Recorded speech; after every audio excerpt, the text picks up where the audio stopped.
Travelers on the Omnibus occasionally touches on mature subject matter with mature language. As such, the audience discretion is advised.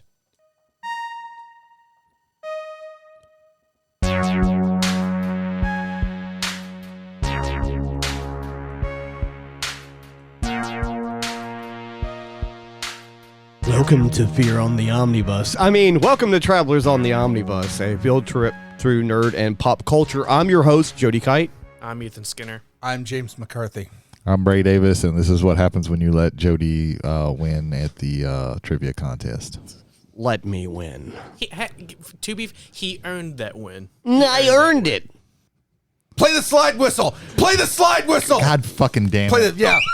All right, there we go. There you go. You now have a way to fuck with them. I like this. Our audience, and by them, he means the audience, because if you're listening to this in your car, I hope you turned your volume down before that happened. God forbid you listen to this with headphones in. Yes, like we are. I'm partially deaf.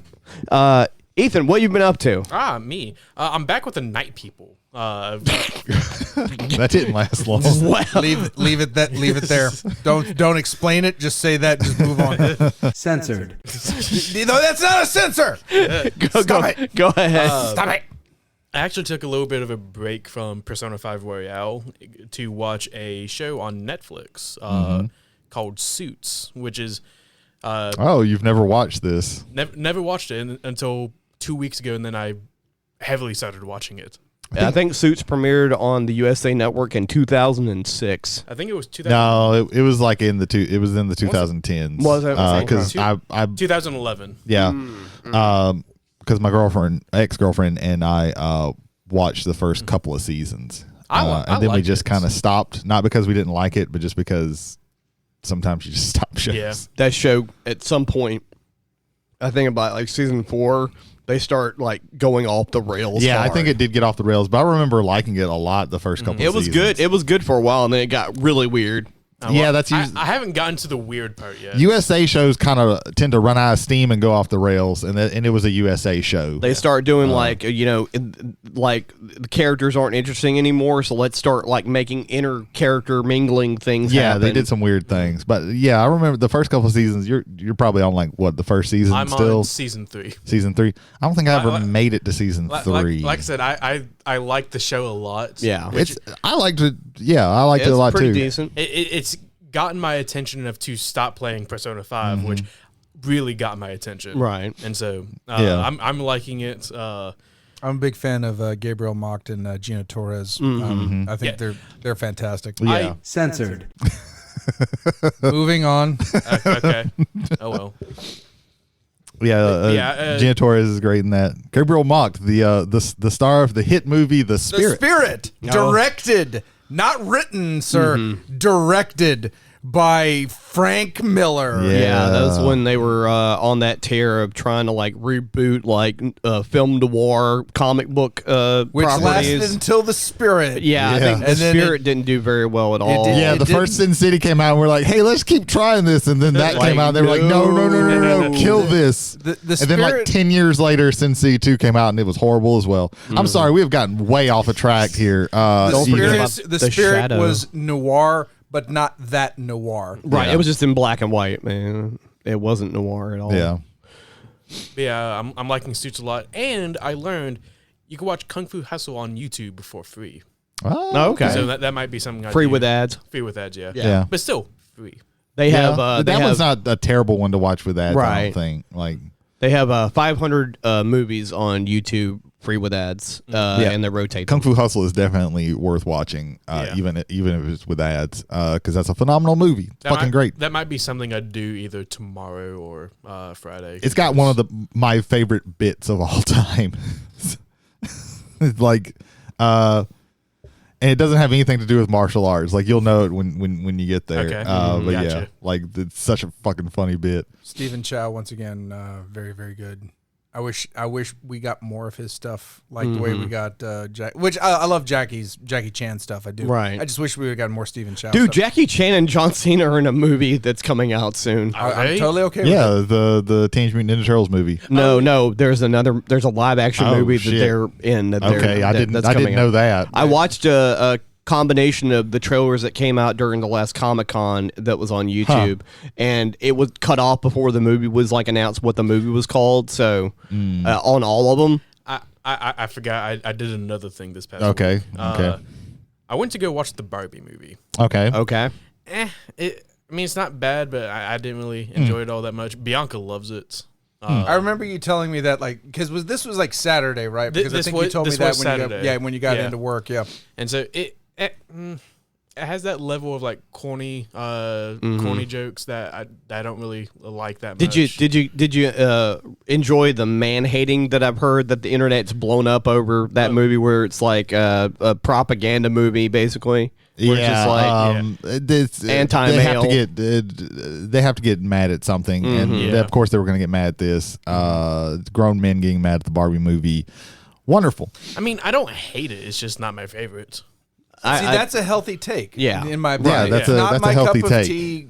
And now we'll move on to things that It looks like a movie that I would enjoy, ironically, because I know that going into it, it's not going to be like in my wheelhouse. Of, I will say, like the beginning towards like this, the third quarter of the movie, I didn't really like all that much, and then like the last 30 minutes, I started like enjoying it a little bit. Mm-hmm. So. I don't like Barbie because Margot Robbie is mid. Oh yeah, yeah. What? Yeah. What yeah, the that's fuck? That's the discourse What nowadays. the blue fuck? So please understand. Actually, no, I need to do a disclaimer. Yeah, you need to. Margot Robbie's hot. Like, I don't think that makes it better. It makes it better in one sense, worse in another. I apologize, but it's like, what the fuck, people? There's a line in the movie where it's like Barbie's in like this like self-exist like midlife crisis part, and she's like, I'm not pretty. No one wants to do anything with me. And then like the narrator goes disclaimer. Because Margot Robbie is playing Barbie, this is a false statement. Well, no, okay. So I watched Barbie 2. She goes, editor's note. If the writers really wanted to drive this point home, they shouldn't have cast Margot Robbie in this role. That got a chuckle at it. It is a very self-aware movie. And it's a very meta movie.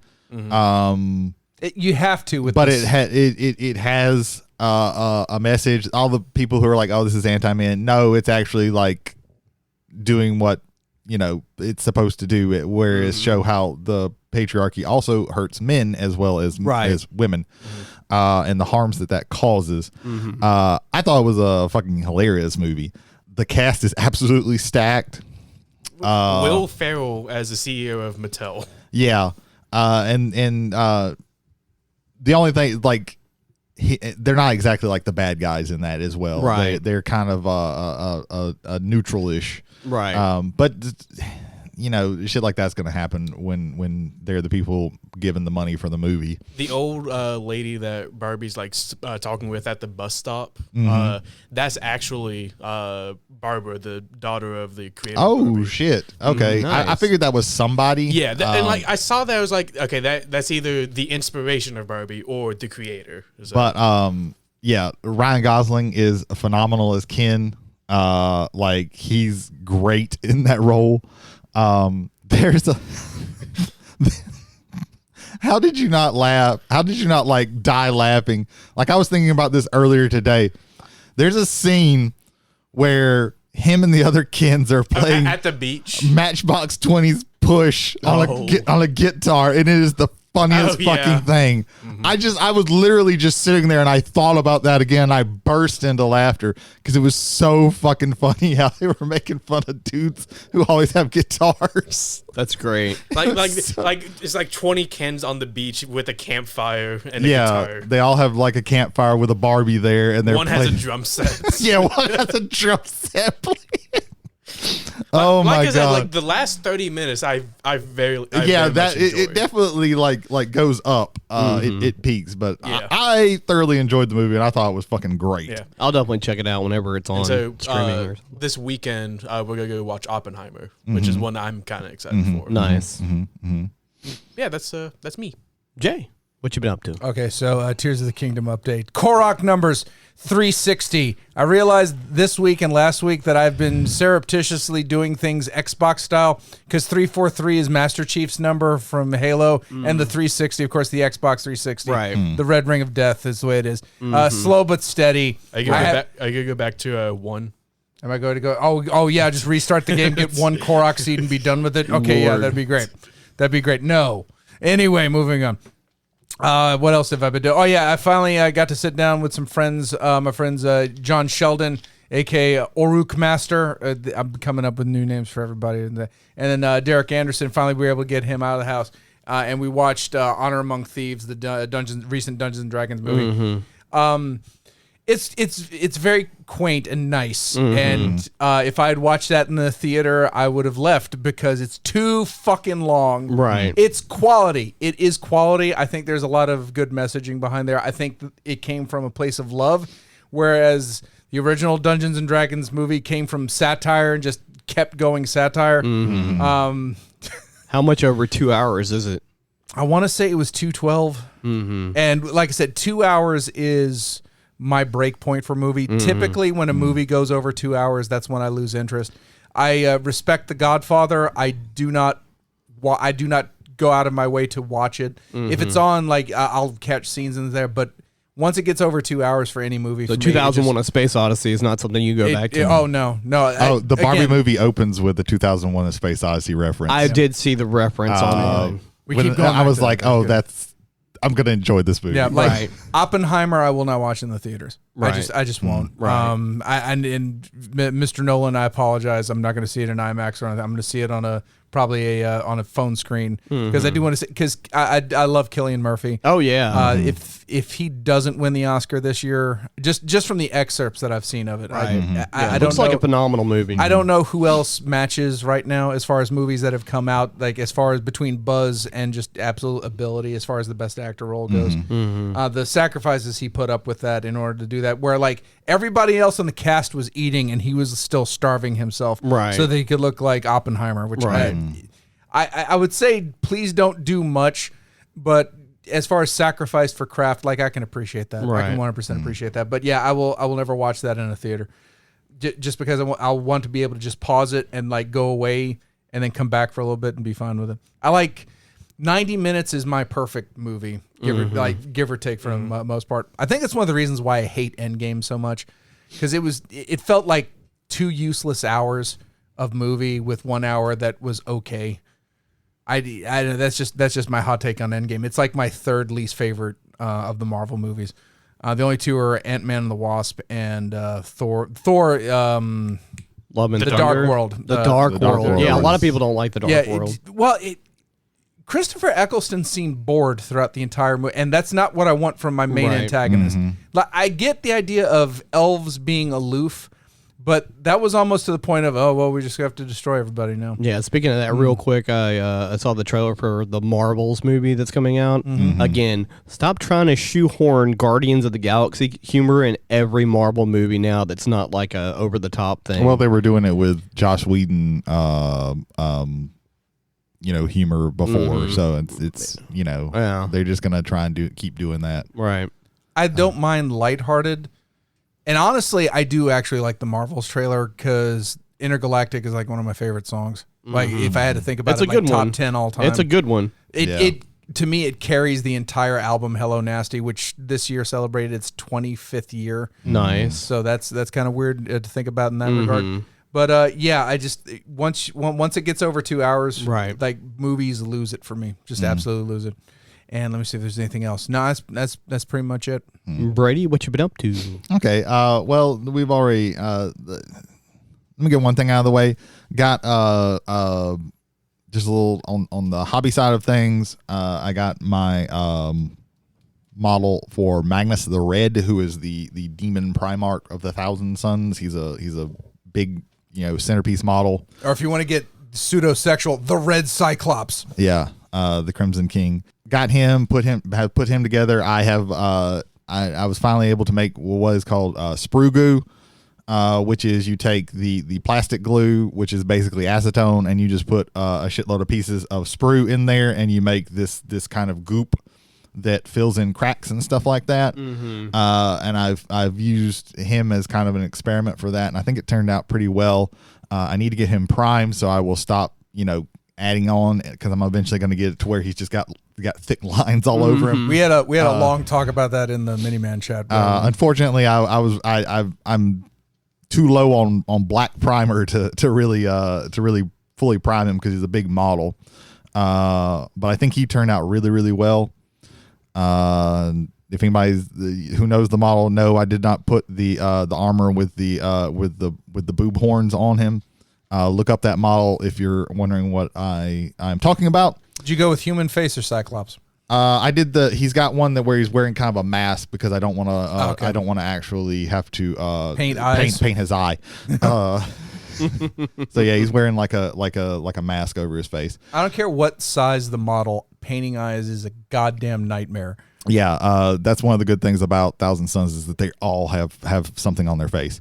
There's not one single anybody who's except maybe the cultists, but who fucking cares about cultists? You can elect to have Magnus not have a helmet on, but yeah, no, I think honestly Brady went with the right choice of throw the helmet on. That it could be the one eye, it could just be regular face. He's got like a human type face with just the one eye, but then he's also got like a Cyclops face. So there's like alternate versions of him. I chose the one that's just a mask that he's wearing. Kind of looks sick. He is a sick model. I really like how one of his wings is kind of turned in, and then the other one is like kind of straight up. It's very dynamic looking. If you want sick model though, Mortarian. Yeah. Sorry, I had to get that joke in there.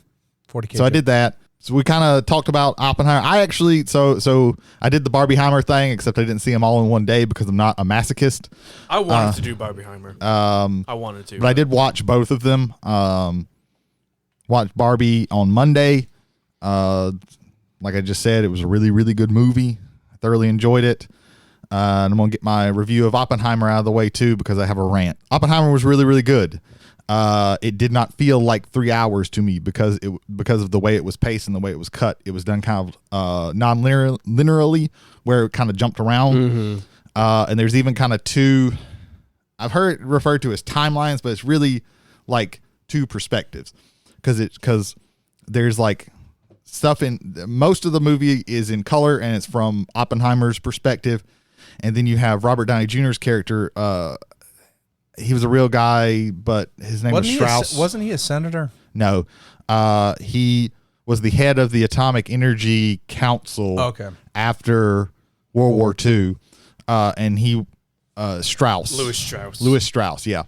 There's a Senate hearing, and all of his stuff is in black and white. That's from his perspective.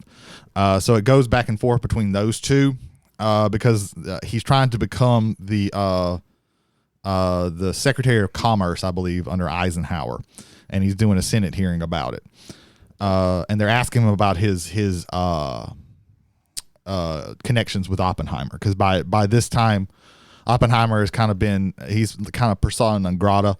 And everybody thinks that he's a communist and shit like that. Malik is in it. I didn't know that. Every fucking if you watch Barbie and you watch Oppenheimer, you have seen a movie with most of the actors in Hollywood, because the entire Screen Actors Guild. All the at once. casts are absolutely fucking stacked. Yeah, Oppenheimer, half of it was spent. Oh shit, that's Jack Quaid. Oh shit, that's Rami Malek. Oh shit, that's that guy. Oh shit, that's that guy. Oh shit, that's Gary Oldman as Harry Truman? What the fuck? It was, oh shit, that's Josh Hartnett? What the fuck? That was my reaction when I saw John Cena as a mermaid. John Cena just shows up as a mermaid in Barbie. That was impromptu. Margot Robbie, they were both in London together while this was filming, and she was like, "Hey, do you want to be a mermaid?" He's like, "Sure, let's do it," and just went down there and did it. Hell yeah. I've always respected John Cena. I've legitimately always, even like during the Boo Cena years, that man's just up for anything. Just throw something at him and he'll make it work. Yeah. But yeah, the movie, again, for a 3 hour movie, like it just kind of, because it was kind of, and it wasn't, to me, it wasn't confusing. And I think the black and white stuff, once you figure out, oh, this is kind of at different times, it helps it a lot. But it's kind of linear in some ways, but then it's kind of not. Like, it does jump around a little bit, because there's also the framing device for Oppenheimer's side of things is there's a hearing to for him to get his governmental clearance, and he's being interviewed about all of this stuff because everybody's saying he's a communist and all this. Yeah, phenomenal movie. The sound design is so fucking good, like their use of sound. I have heard people complain about the sound mixing, and that's what the Red Letter Media thing talked about. I didn't feel that. I did not. I've heard that the score is a little oppressive, but I didn't feel that. Again, I haven't seen it yet, but I do agree, at least in other Nolan movies, he allows Hans Zimmer to take over a little bit too much. Like, in my opinion. Yeah, well, Zimmer, to me, is too bombastic to be put in subtle scenes, and he ends up in those scenes in Nolan movies way too often. Yeah, I never noticed it during the movie. Now, something that I think, you can say, like, hey, there's some of the women all the women characters in this don't really get like a lot to go with. I think Emily Blunt gets some good scenes. Florence Pugh, she's kind of there, but I think that's more of a symptom of Christopher Nolan is not great at writing or directing women. If you think back at most of his movies, that's a definite flaw of his. Is whenever there's women in the movies, they're kind of underwritten, especially if he's the one who wrote them. But yeah, like they're like, okay, the movie is fucking excellent. Stacked cast. Cillian Murphy blows it out of the park. Everybody is giving their all. This is like the best thing Robert Downey Jr. has done in a very long time. This is like the first movie since Endgame that he's been in, right? No, he did Dr. Dolittle. Yeah. And there's one other movie. It was I don't even say it was an indie project. I think it was just a low level Hollywood project that he just did, I think, for a friend. I think, if even that, I may be crossing my wires on that one. But yeah, no, it's nice to know that like he can go back and do like super dramatic stuff. Like I think Kiss Kiss Bang Bang is phenomenal. Yeah, and even that's like, and his work in Chaplin is oft forgotten, but not by me. Yeah, you forget because he's played Iron Man for so long that he's actually a good actor since 2008. And that's been mostly what he's done since 2008. But yeah, he's really good. Everybody's given their all.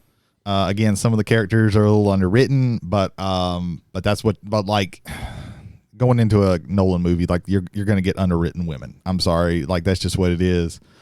I like the ending of this, like kind of hits. Like I thought it had a the very last scene I thought was very, very effective. Yeah, and it definitely comes out on the side of, hey, we probably shouldn't have done the whole nuclear weapons thing. Wasn't a good idea. But yeah. Now, there were some issues that I like after they tested the bomb. I thought that there was a little bit of a drag. But I can't do like I can't say 100% that it really does drag, because I have made the decision after watching this movie that unless I can help it, I'm not going to go back to the Grand Indy Iberville anymore. Oh, wow. Yeah. Did you tell someone that Batman wasn't real and he challenged you to a fight? No. Did you have the fire alarm go off within the first 5 minutes of the movie? No. But let me explain. So I get there at about 4:20. The movie is supposed to start at 4:30. Okay.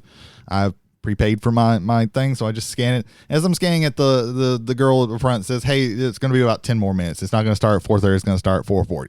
Okay, fine. I walk into the theater at 4:20.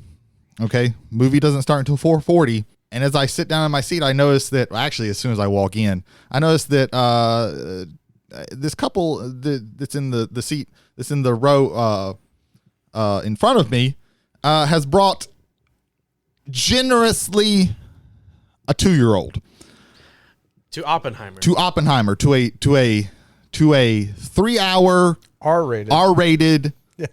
movie. And they were there before I got there. So they got there before 4:20 for a 3-hour movie. Okay. That's problem number one. That is only the first thing that I had to deal with. Point the uno. God, what? Okay, keep before going. all is said and done, they will have gotten up and taken the baby out 3 times before they finally said, okay, we can't come back in here. Because every single time that they came back in, as soon as they sat down, the baby was already fussy. As I'm walking to my seat, I'm hearing the baby whine and cry. Yeah, because he knows he's watching a movie about bombs. Now, yeah, the existential threat of nuclear annihilation is definitely what made this child cry. Now, if I walk into a movie that's rated like that's made for kids, if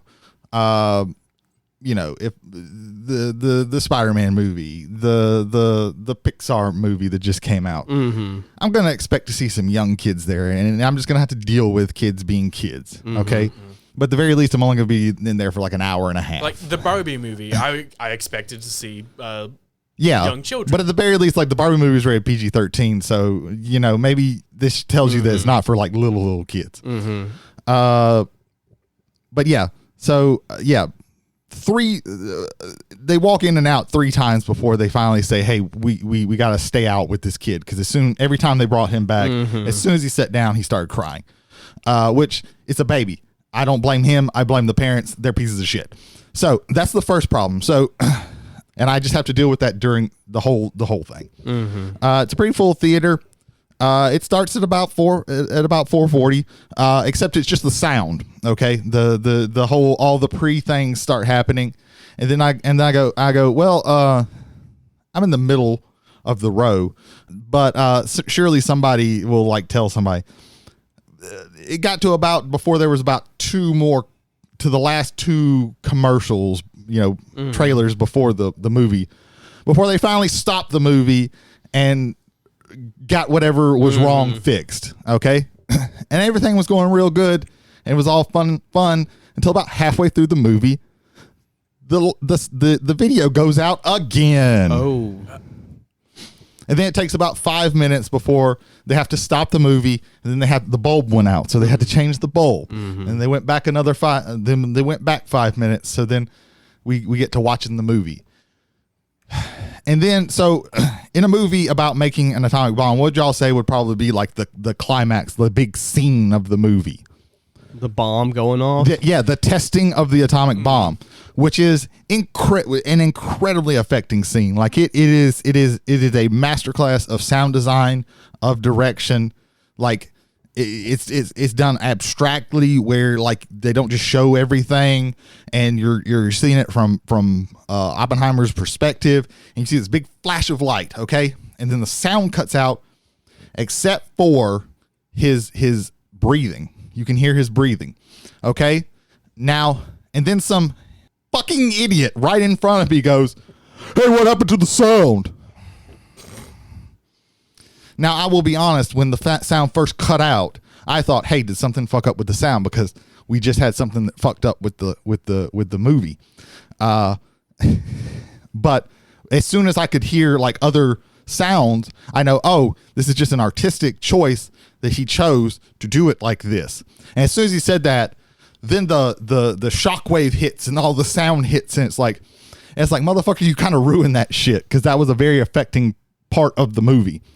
So yeah, but between a fucking baby crying like every like 5 minutes and that shit fucking up, like it seems like it's something about the Grand like gets the worst fucking crowds. It gets like there's always a problem, either like at the very least like the least thing happening is like, oh, maybe when I walk into this theater, there's just like the air's not going to be running like it should, and I'm going to be hot the whole time, right? So yeah, so all of that was like, as I'm walking out, I was like, man, I really like that movie. I'm also never fucking going back to this if I can help it. If there's something that's happening on like a Sunday where it's one of these flashback cinema things or these special things, I'll go watch it. If people want to go watch a movie and that's the most convenient place for them to go, I'll watch it then. But from now on, I'm either going to drive all the way to Gulfport or I'm going to go to the one in Biloxi. And I went and saw Barbie in the Biloxi theater, and I had a much better time. Right. No issues. The crowd was great. So yeah. Fuck the Grand. This is before Ethan was born, so I went and saw Child's Play 2 when it came out in the theater, and someone brought their fucking 4-year-old, and it's a rated R horror movie. That's the most awesome dad ever. The mom was a piece of shit.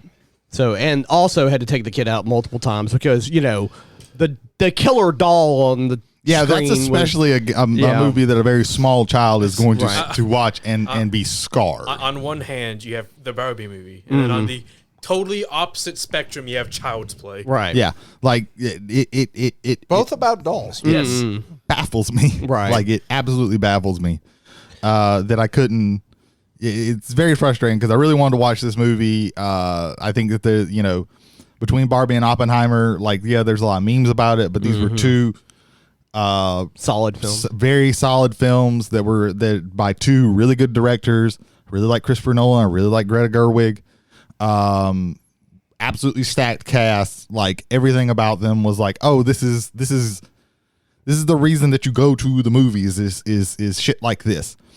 Now I will warn you, like Oppenheimer is a lot of just dudes sitting around in meetings talking, but to me, I find it very interesting.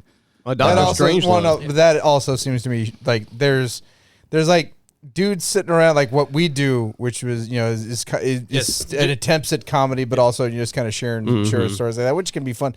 And then you have the best actors in the world, right, sitting around performing their craft, right? Yeah, that to me is not boring at all, right? Yeah, well, I know some people could probably see it as that, but like it's but like it's really frustrating that I don't necessarily need to go. Part of me wants to go see it again in a better light, so I can see the whole movie all at once and not have to deal with a fucking crying baby who shouldn't be there. Like, goddamn, like it's a 3 hour. Like at the very least, it's a 3 hour. If this was a G-rated movie, I would be like, this is a 3 hour movie. This baby is not going to sit through this. And he didn't. No. They didn't. Yeah, he 100% didn't. Yeah. I hope that they had a terrible time with dealing with this child because you were the people who did this. Well, if nothing else, you can think, at least they wasted like $50, trying to bring their child to the movie and having to leave 15, 20 minutes into it. I didn't see them. I don't think that they got any like snacks or anything like that, so they probably didn't spend that much because at most they paid $8.75 for the 2 tickets.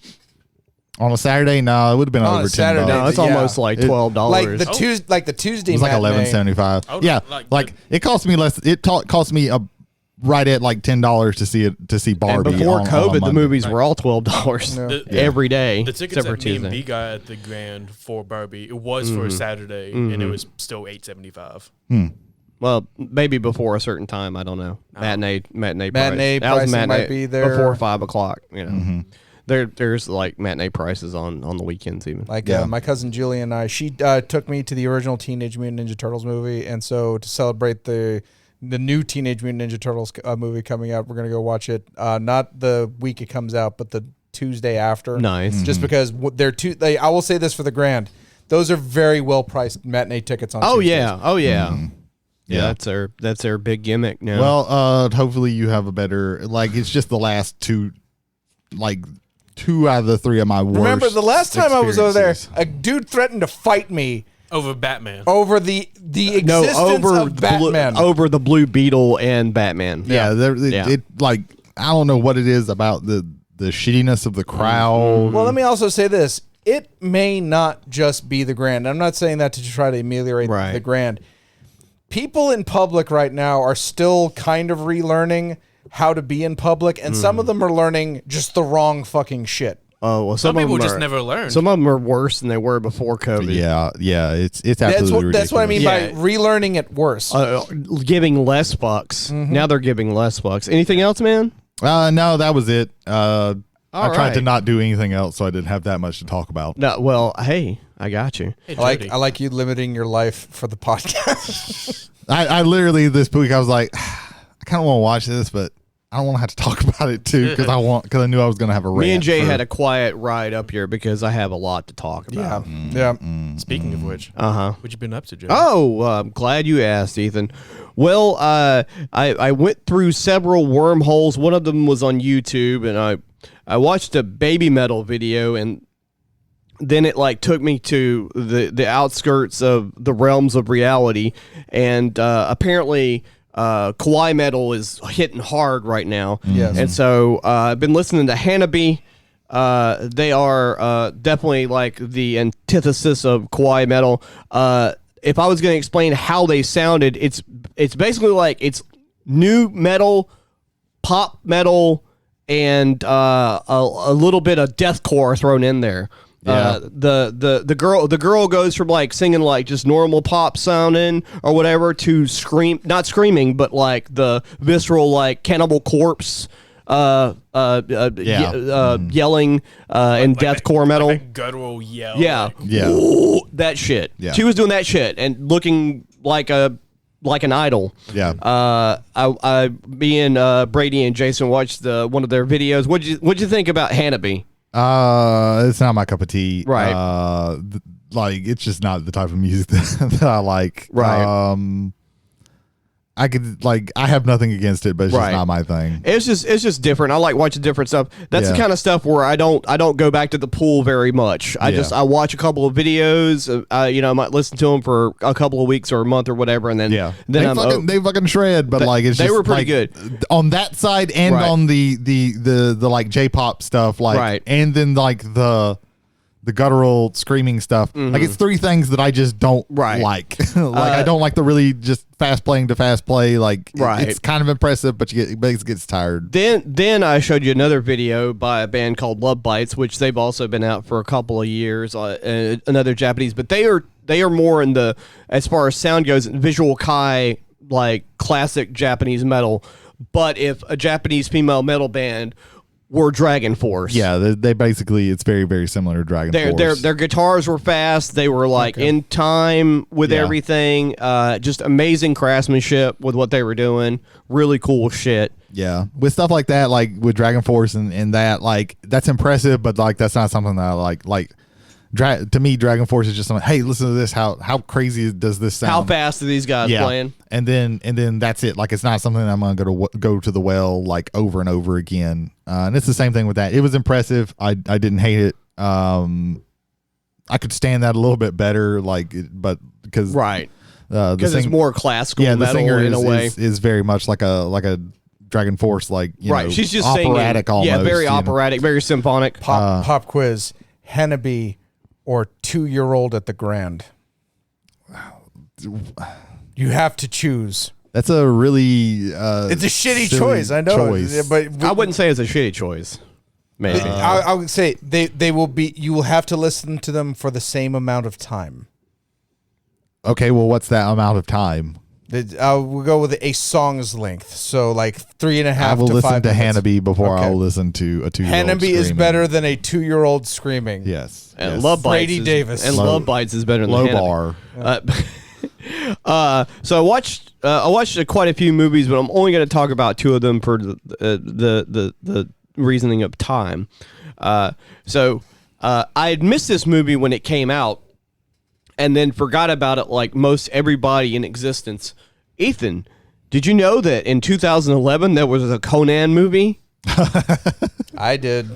But Jason Momoa was in it as Conan. No. The movie was so bad that it fogged your memory from it ever existing. That's one of the best comedy movies I've ever watched in my It was entire so life. boring, I couldn't find anything funny in it. Oh, I you watched, didn't find his birth fucking hilarious? I didn't find anything I hilarious. think I started watching that, and then 5 minutes in, I was like, I could do was something so better it was with so my time. You didn't like the tediously bored. miniature of the castle blowing up, except they fucked it up and when that they filmed it at regular speed and then they showed it at regular speed, so it looks like a miniature castle blowing up instead of like shooting it fast and then putting it in slow motion so that like the whole thing kind of. Oh my god!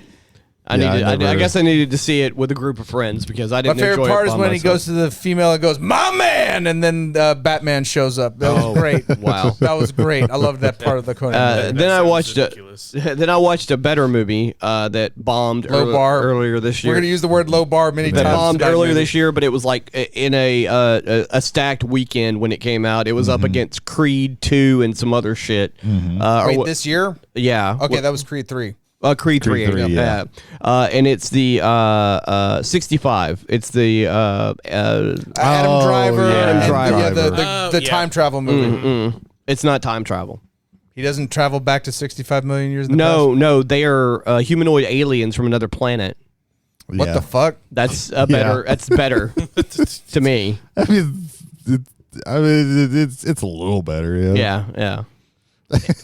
Was he Kylo Ren accidentally? Was he like from a galaxy far away from ours? Kylo? No, but because of watching the goddamn last broadcast, the way he talks sounds just like the fucking narrator. He's like, these aliens are everywhere. Jim Seward went 65 million. 65 million years ago. They never actually died in the forest. They time traveled. I enjoyed it. It wasn't. I would give it like a mid score, like in the 50%. They're like, I kind of wanted when it first like the trailer started. I was like, oh, okay, Adam Driver. I like Adam Driver a lot. And he's fighting dinosaurs. Okay, well that's kind of cool. Maybe I'll go see it. And then like the all of the reviews were so fucking bad. I was just like, I can find something better to do with my time. The critics hated it, and I understand why, because the movie is basically like, so here what happens is like, he's on a ship, and basically he's just driving a ship with passengers on it, and then the extinction meteor, like basically like before it gets close to Earth or whatever, like breaks off and causes the ship to go down into Earth. Okay. And stuff gets damaged, and it basically ends up, spoiler, out of him and a dozen other people, like only this other like 10-year-old girl or whatever survive. And so they have to figure out what to do. And of course, like right before mid-movie, through some sort of device he has that can tell him like what's going on with everything,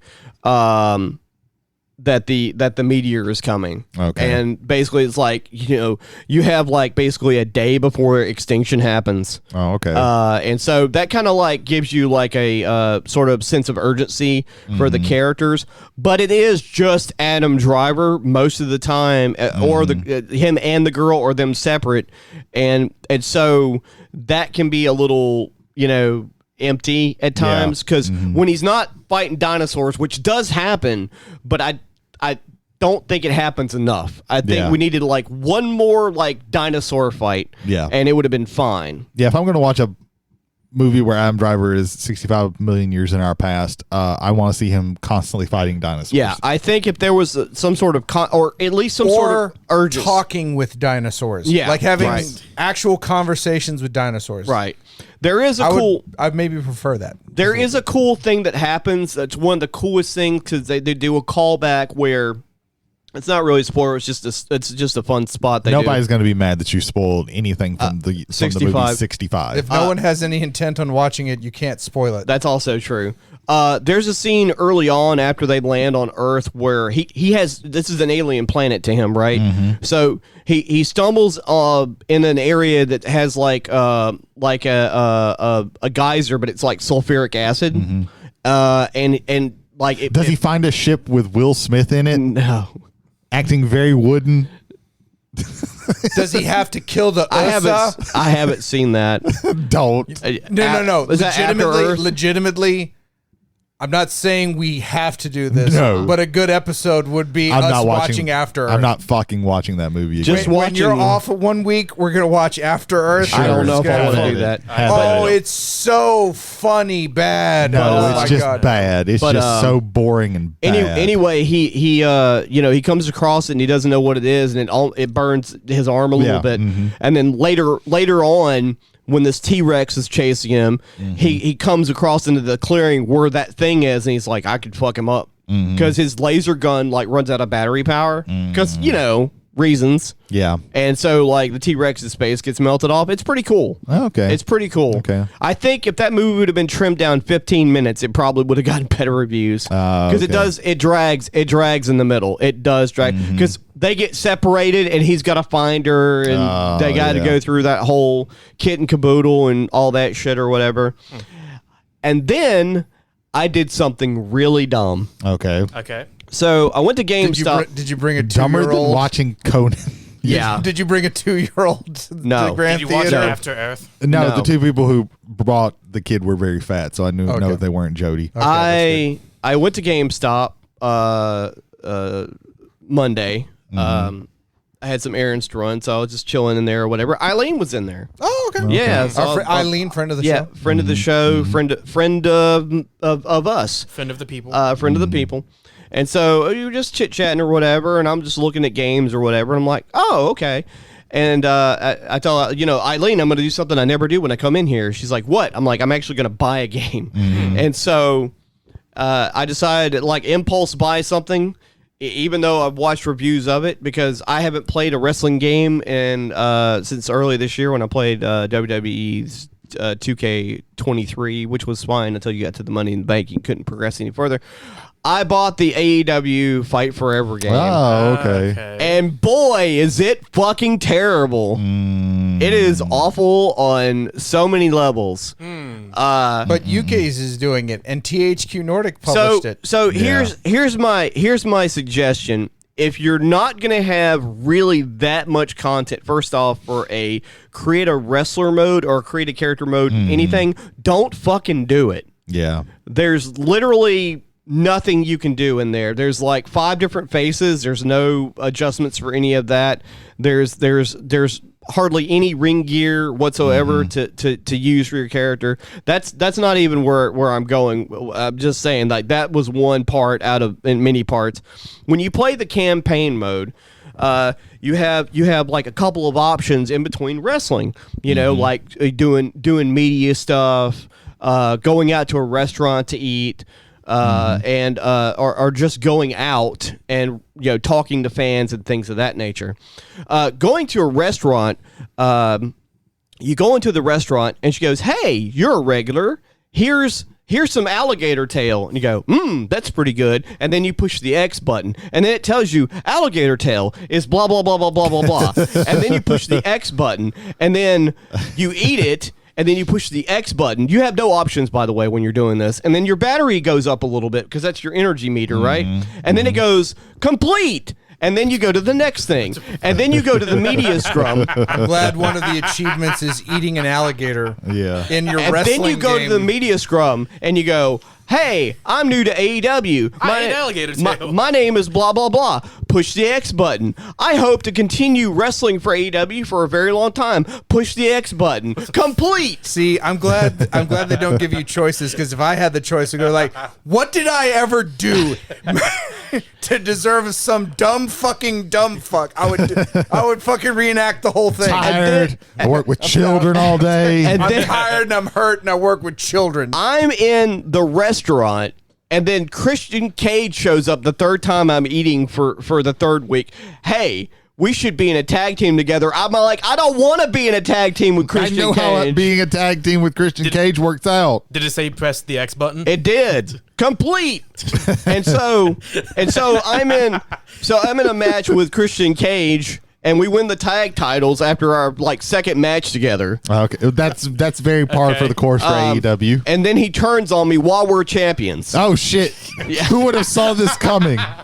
Well, at least it keeps to actual historical fact. Now let me get to the gameplay. Oh, first let me get to the entrance. So the entrances you've seen online are the entrances. So you see the character space, and then it goes right to the ring. There is no entrance. That's awesome. There is no entrance. And then so you get in the ring, you're like, "Man, I'm ready to do some wrestling stuff." Spam the X button like 15 times and do your finisher. Match over. Awesome. Complete. It's so fucking bad. Yeah. It's so. I was like, $60. I could have done so many things with this $60. Yeah, I was gonna wait to get, because one of the main complaints that I saw was that there's just not that much content. There's no content. And that was one of the things where I'm like, oh, I don't need to get this. Maybe now I'm thinking like maybe I was gonna wait like when like a Game of the Year version of it comes out with all the fucking downloadable content. I don't think there's not going to be. They're probably gonna push Someone for that. is going to give it a Game of the Year award, and it's going to be Tony You Khan. don't have to, motherfuckers. You don't have to give it. It doesn't have to ever get a Game of the Year award for it to get a Game of the Year edition. The character models are 50-50. Either they look spot on, or it looks like someone took Nick Jackson's face, ripped it off, put it in a blender, and put it back on his face. Jesus. I mean, yeah. I had, from what you're describing, I had much more enjoyment in like the WWE Raw and SmackDown 2006 edition with like the campaign mode. Yeah, any of the Raw versus SmackDown games would be better than this. Yeah. And you actually had the so. entrance going down to the ring. You don't have that. There's a couple of entrances where you get to see the whole wrestler's body at the ramp, at the top of the ramp, and that's it. Man, I could customize my character. I could customize my move sets and everything. You want to customize your character? Do you like the one jacket we have?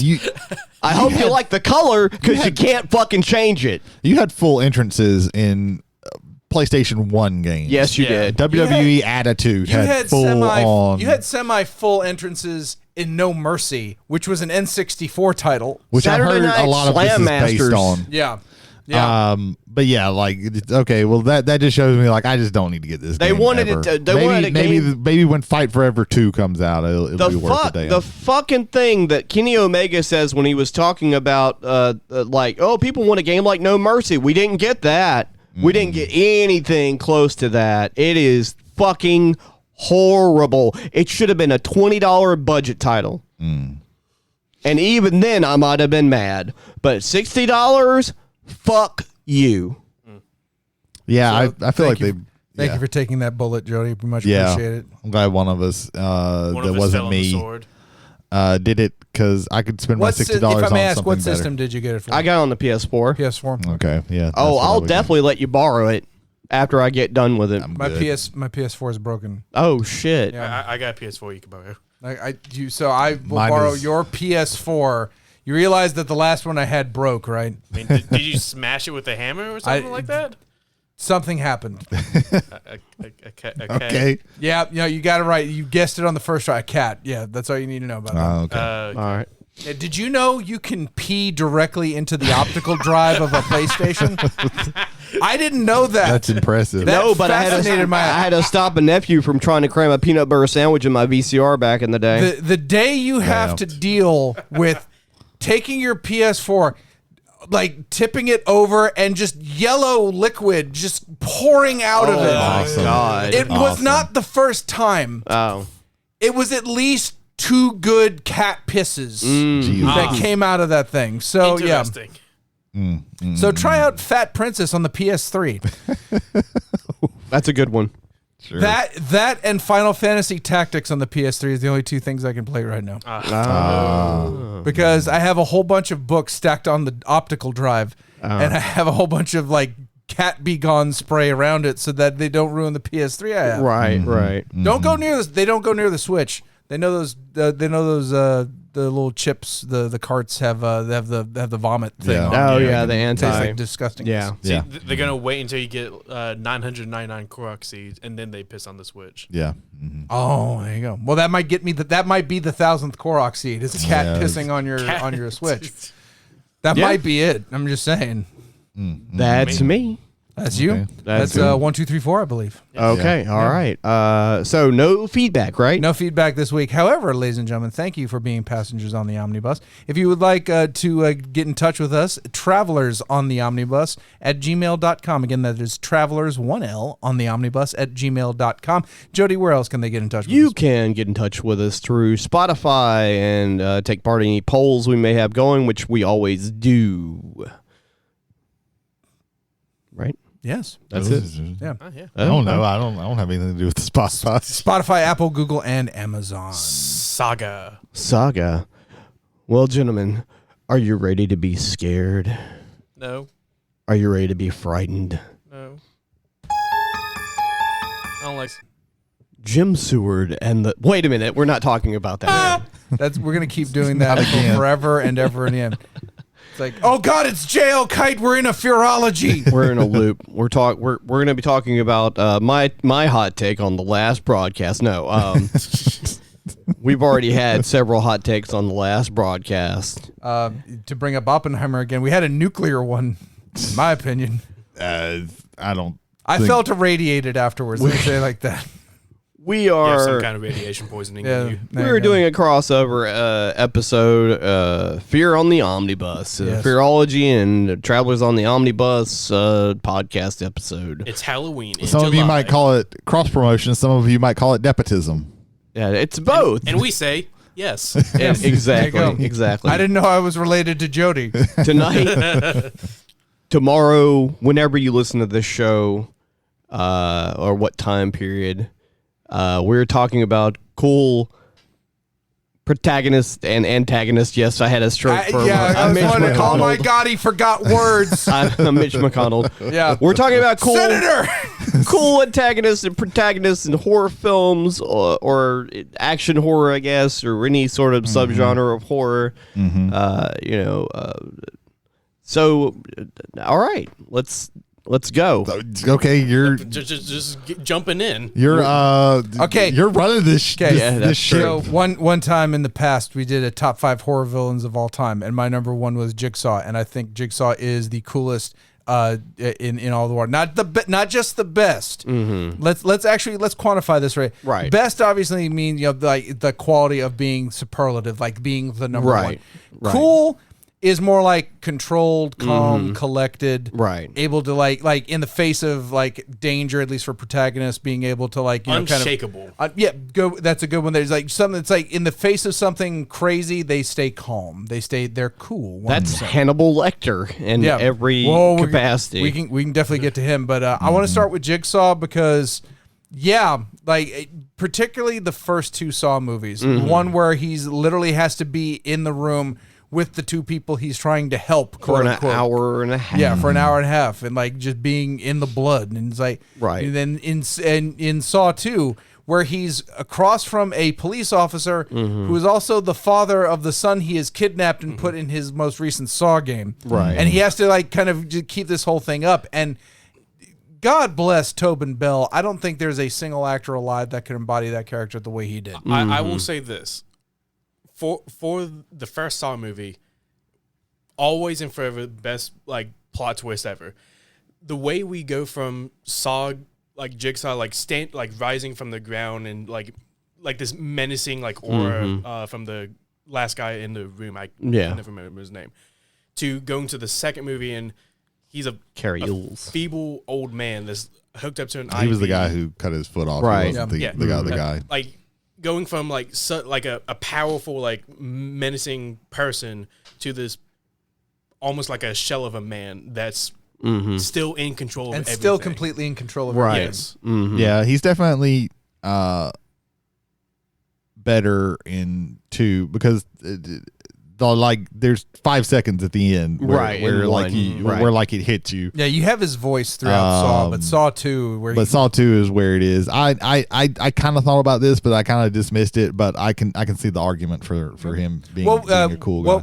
Okay, so you dismissed it. I'm curious as to why. I think it's just because like the later ones kind of watered him down so much that I don't think of him being because like it's like I thought the first 2 Saws and arguably the third one were pretty solid, but then like the ones afterwards started wearing it down so much that like I don't even like it to me it lessened those other movies. And that has to do mostly with the movies as a whole and not necessarily. I think that actually goes for like most long running franchises in general, especially horror, that the protagonists and antagonists too tend to eventually become a parody of themselves in some way, shape, or form, because they rely on the previous material to base new things off of, and after you repeat that to repetition, sometimes it gets a little silly.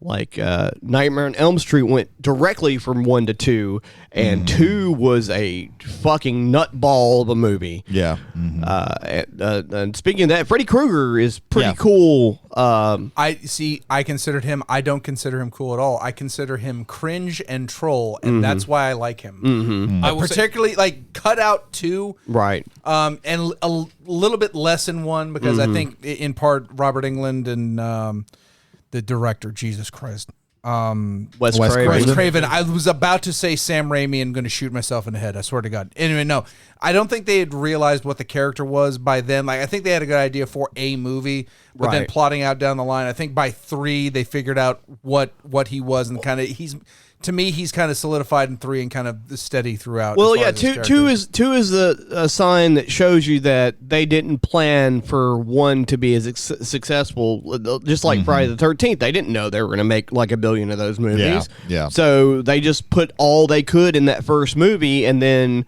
you know they tried to like throw spaghetti against the wall to see what was going to work after that. Oh yeah. But I think as a whole, the Krueger character, like that was the coolest part. Even with that, you had the whole thing with kind of Nightmare on Elm Street was keeping that studio afloat, so they kind of just realized, we just have to kind of keep making these even if we don't have a plan with it. Yeah, Dimension Films and New Line Cinema just they keep both putting did it out. the same thing. Yeah. I to me, he's more. Especially now in kind of a more modern light, it's more cringe. It's more like dad joke murder, joke Well, murder. I think you're going to see like a lot of these. It's in their in earlier forms they were a lot cooler than they were. And that's pretty much what we're referring to. Like, would it also be especially when it comes to the villains? we are like, at least with Freddy, are they cool for their time period? Like not just necessarily looking back, but just in the period of time that they were created. Is it more cool then? Like, are we talking about like the evolution of what is cool? Like that's always such a what is cool and what isn't cool is always such a subjective thing. Because like a Nightmare, I don't want to stay on Nightmare for long, but Nightmare, like the first movie is a scary horror movie. It is. That is what it is. Freddy Krueger is scary. He's scary. When you get to 3 is when you get to the dad jokes and all of that, but you also get to the most of the protagonists in that third movie are pretty cool in a lot of different ways. Anyway, I lost my train of thought. And then in 4, they immediately kill them all. Well, yeah. I mean, like immediately they Johnny Cage all of them pretty much. Yeah. I think the final girl from the first movie ends up showing up at some other movies. Like I think she was in 4 and 5. No, she's definitely in 3. She's in 3. Yeah, she's 4. She's the psychotherapist for everybody. And she's definitely in New Nightmare because that movie doesn't get enough credit. Oh yeah.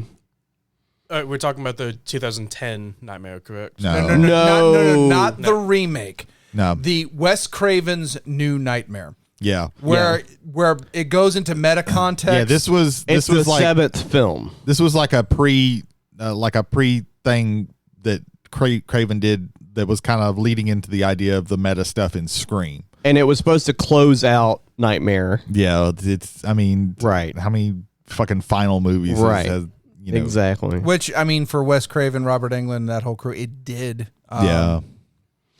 And we could get like Heather Langenkamp's character was named Nancy. If I did not get this on the show, I was going to have a stroke. So yeah. So like in Scream, the antagonist is different characters throughout the whole franchise. Even in the first movie, it's actually 2 people. It's not 1. Yeah. So Ghostface as a character is not really cool per se, really. I would argue, especially in the first one, like the people who turn out to be Ghostface aren't cool, but Ghostface, the idea of Ghostface, like what you see in the call, what you hear in the calls that he makes, and what you see with the mask and everything, right? Like that actually is kind of cool. Like, there's a reason that like every fucking 14-year-old boy for the next like 10, 15 years at one time dresses up as Ghostface for Halloween. Like, well, yeah, and also one thing that irritated the fuck out of me before I saw the first Scream movie was that they had used that mask because it had been a generic popular Halloween mask for a decade beforehand, and I was like, really? But the more I thought about it, the more I was like, it actually kind of works. Yeah. You know? It's the same way with the Michael Myers Yeah. mask. You want a neutral face because that way you can kind of impose on it your own ideas of what it actually looks like underneath there. Yeah, and Michael Myers to me is just an unstoppable force. He's not really, Michael Myers is barely like a character. I He is a thing. immediately crossed out Jason Voorhees and Michael Myers because they're emotionless, soulless. right. Now, Jamie Lee They Curtis, have though. no personality to them. Right. Jamie Lee Curtis in the later, in the later ones, less so. Like in the first one, she's kind of just a femme fatale, like final girl. Yeah. In the first couple. Mm-hmm. Yeah. I loved H2O because H2O, she was really good. Specifically, the end. It's like, wait, what do you mean? No, he's not dead yet. Hang on, and then she hijacks the goddamn thing. Yeah, she becomes a badass later on in the franchise's films. Later on. Go ahead, Ethan. One like antagonist I'd like to throw is like the Thing from John Carpenter's The Thing. I like the idea of an antagonist that makes everyone question who they can trust, because the whole to me it makes them imagine you're isolated and no contact with anyone, and take the four of us for example. Okay, one of us is infected. Okay, we don't know who exactly. I shoot Ethan. Yeah, there you go. Okay. There you go. All right. Thank you for our version of The Thing. I'm going to beat Jay to this real quick, and then Jay's going to beat me over the head because we're probably going to say pretty much the same thing. Is that the alien in The Thing movie, in John Carpenter's The Thing movie, is a symbiotic, parasite. That to me isn't really cool. The things that happen in that movie with that are cool, but that character isn't really a character. It's more of a because I went through and was trying because I actually had a little bit of trouble with some of this. McCready. I think McCready is definitely cool for a protagonist. I think the thing is the monster in the thing is a cool idea, but it's not necessarily a cool antagonist.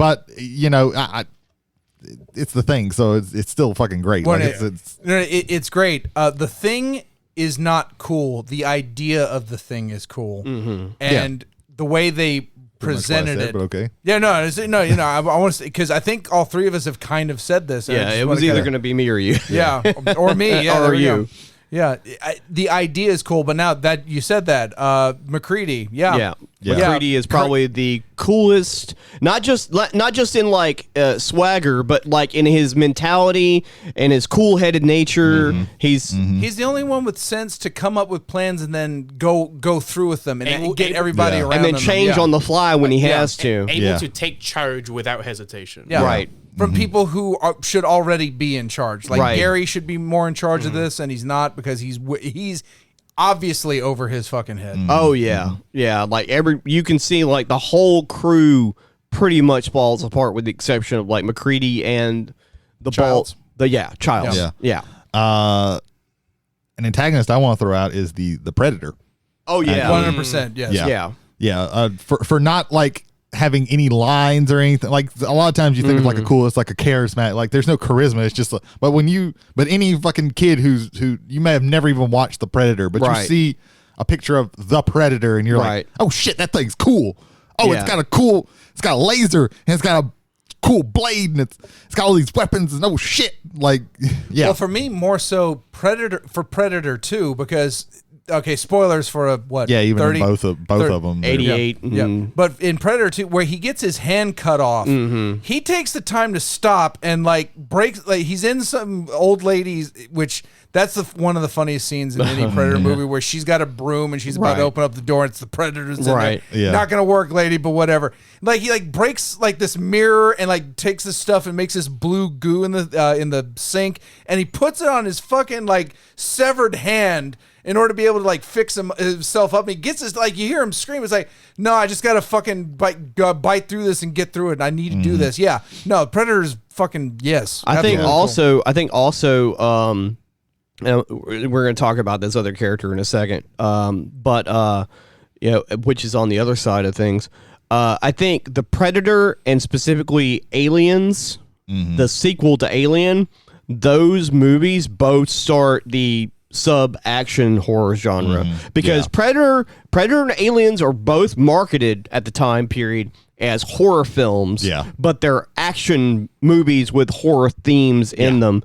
And Ripley in that movie is fucking badass. Oh yeah, we have especially in Aliens. In Aliens, got herself an Oscar nomination. For that role, and I think she's not quite as like the action hero in the first one, but even then, like she's pretty cool because she's the one actually fucking following the rules and shit. Like she's probably the most badass final girl in the first Alien movie. Absolutely. She's one of the top final girls of all time. Yeah. But in Aliens specifically, Ripley is a badass. When you see that trailer and she's got the fucking giant ass fucking M50 machine gun. Yeah, the minigun. Yeah, the minigun. And then the other female, not lead, but cast member in that was also pretty badass. Oh, Vasquez? Yeah. I was like, man, that was a movie where I'm like, I've got a certain type. So maybe to blow your mind a little bit, Vasquez in Aliens was the mother, quote unquote, in Terminator 2, the foster mother in Terminator 2. Same actress. Oh, okay. Gotcha. Throws me for a loop every fucking time. Yeah. When that bit of knowledge dropped on my head, I was like, oh, okay. So yeah. Speaking of Terminator, like let's go in the Terminator because the first Terminator movie was also a horror movie, as well as sci-fi. Definitely a horror movie. Yeah. And I think both the Arnold Schwarzenegger Terminator being a cool antagonist, and also and for being a robot has so much personality. Like that differentiates for me from people like Voorhees, but just because he's able to act right. Even it's a very limited range, and also Arnold Schwarzenegger. Well, just having a face like goes a long way. Like these other ones, the Predator mostly doesn't have a face for most of the movie, but he looks cool, right? Whereas Jason is just a dude in a hockey mask with like goop on him. Like that doesn't look that cool. Like, and the funny thing is also in the Terminator, like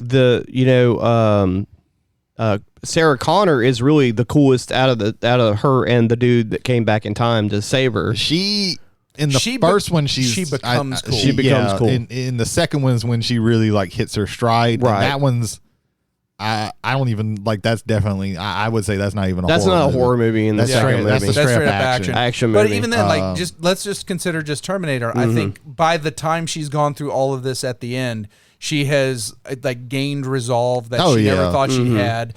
Again, you're terminated, fucker, and like crushes him, and then is like literally making tapes to her future son to try to explain to her all of this while driving down the road. Like that is a character that becomes cool. Yeah. Because she's been put under so much stress that she becomes a diamond. At the very end of it, she's definitely there. Quick anecdote. Okay. I think I can't remember if I was like 9 or 10. We were watching it at home.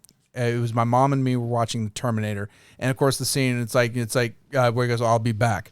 And then he like just crashes through the thing. My mother laughed so hard at that scene and he just ran that cop right the fuck over. And I'm like, I think every time you tell us a story about your mom, it's like, oh my God, this explains so fucking much. And that's what I'm saying. Like the whole, like, you're supposed to be kind of horrified by that scene. It's like, oh God. It's like, and no, she was like, he just ran that fuck right over. Yeah. I was like, oh, this is great. Yeah. Another cool, protagonist who doesn't really talk much. This little known movie called Critters. Okay. Go on. The bounty hunters. You had the one that turns into the goofy guy, and the other guy turns into the hair metal guy. Yeah. Okay, the hair metal guy is pretty cool. Okay. Sure. Sure. I've seen bits and pieces of Critters. I've never fucking watched them. The first two Critters. Yeah. Top 5 maybe favorite non-horror scene in a horror movie. The Critters are at a door. I think they've knocked on the door, and but the person inside knows it's the Critters. They open the door briefly. A shotgun barrel comes out, blows one of the critters away, and the other critter, because they're talking in alien voice with the fucking subtitle on the screen, turns and goes, "Fuck," and then runs off. And it's so good. Oh my God, I love I that put scene. Critters right up there with fucking what's the one with the alien slugs? Night of the Creeps. Night of the Creeps. Yeah, it's up. Okay. Night of the Creeps is so much fun. Yeah, it's a fun that's a movie movie I want to do for the show. That's a fun movie. I want to do Night of the Creeps. So we're talking about a lot of antagonists. I want to mention a pretty groovy protagonist, Ash Williams. Oh, okay, yeah, From yeah. Evil Dead. Are you mad that he got Ash Williams out before you did? No, I actually wasn't going to mention Ash Williams. He's a cool dude. Because me and Jay were having this conversation, I think last week when we were talking about the show, and he goes, Ash Williams is just a goofy dude. I'm like, yeah, but he's kind of cool. He's cool. He's kind of a cool goofy dude. He's not really cool in the second movie though. The idea of Ash Williams that he has kind of portrayed, like echoed through time, I Right. guess, is more cool than when you actually watch the movies and you're like, he's kind of a dickhead, isn't he? Well, I want to go through this real quick. So in the first movie, he's just a college kid dealing with all this shit. He's just a final guy. He's a final guy. In the second movie, which is pretty much, not pretty much, but is a remake of the first movie in a slightly skewed manner. It's a requel. Yeah, it's a I think is requel. what they called it. It's a requel. He doesn't really become cool in the second movie. He has the one cool scene where he puts the chainsaw on his stub. That's a really cool. To me, the cooler scene is cutting off his own hand. Oh, that was pretty cool too. But like after one of the best vaudeville slapstick acts you ever seen in your entire but he life. acts cool during the chainsaw scene where he's doing it. After that, he goes back to being a buffoon. And in the beginning, probably all the way up through the middle to near the middle end of Army of Darkness, he's just an asshole. Yeah. Which you can say that's cool, and he kind of is, but he's also a buffoon throughout that too. So I have to partially agree with Jay, but I think he's cool in parts of the franchise, but he is definitely a buffoon as well. Yeah, but like I mean, it's kind of a meta thing because it's the character that he puts forward as Ash, that a lot of people kind of think of as Ash Williams. Right. And this is all like in the movie. This is like, of course. This is like, oh shit, because you see the dude with the fucking sawed off shotgun and a chainsaw for a hand. And you're like, oh shit, this dude's cool. Like I remember just looking at the DVD cover for Army of Darkness. Oh yeah, you look at that cover, you're like, holy shit. Yeah. That guy's sick as fuck. Yeah. Well, that movie poster and that cover looks just like Star Wars, except it's Army of Darkness. It's the same sort of setup with the chainsaw in the air and the chick at his feet and all the skeletons everywhere. Like just that image alone just is like automatically cool, dude. Oh yeah. I agree with you on that. Yeah. Absolutely. Let me see. Pinhead. I kind of thought of that. Yeah. When he shows up, you're like, oh, okay, cool, shit. At least the first two movies. Yeah. I always feel I need to do this because if I don't, Sure. Go ahead. Explorers and the further regions of experience, demons to some, angels to others. Yeah. Like just the amount of control he has over, like the Cenobite, to the point where like everybody is kind of set up. When I say everybody, the Cenobites are kind of set up on even footing. Like they'll just kind of show up and are creepy and everything. But Doug Bradley, yes, Doug Bradley is just so good. Like you can say it's made in post with how they change his voice, but that base of a voice just immediately starts out. And when he gets to play like with his own voice, like in himself, and why Pinhead became Pinhead, 100%. Like Pinhead's up there. And Absolutely. there is, and in the first two Hellraiser movies, there is no cool protagonist. Yeah, no. There's a final girl, but that's it. Yeah, no, I'll give you that. So I've got a couple of protagonists to talk about. Okay. So this is someone who I think is one of the top protagonists in any horror movie ever. He's definitely, I think he's pretty cool too. But he's just a regular old dude.